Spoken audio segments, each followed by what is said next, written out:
The cost of legislative experimentation. When women were forced to negotiate their own boundaries. Have you ever noticed how quickly a protected boundary becomes fragile once people are told they must justify it? For many women, that is where the post-2013 conflict became deeply unsettling. The issue was no longer abstract law.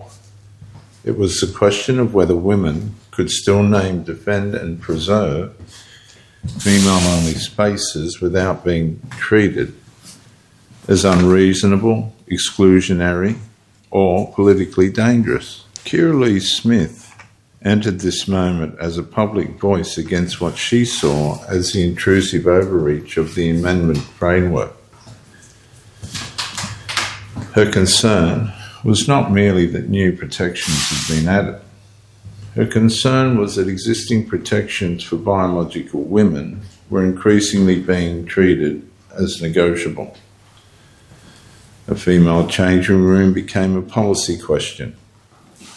A woman's sporting division became an inclusion dispute. A female-only service became a legal risk calculation. A woman's objection became a reputational hazard. And that is the intrusive character of the conflict. It does not always arrive dramatically.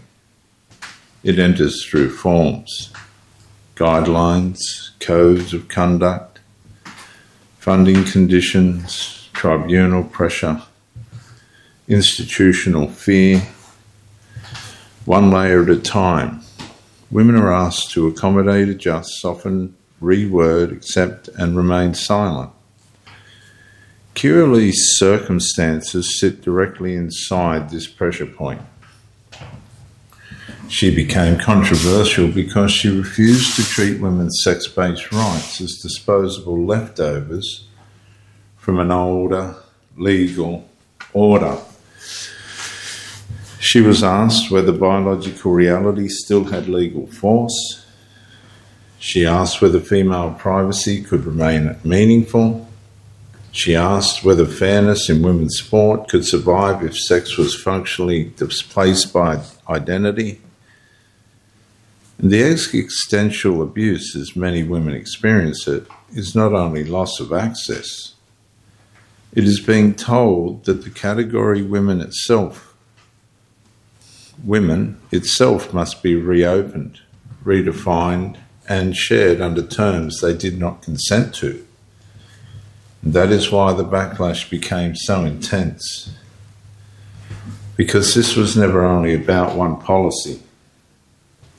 It was about jurisdiction over female reality. Who gets to define it? Who gets to enter it? Who gets to punish women for defending it? And who carries the cost when lawmakers refuse to correct the collision? Kirralie Smith's fight became the place where legislative language collided with the natural rights of biological women.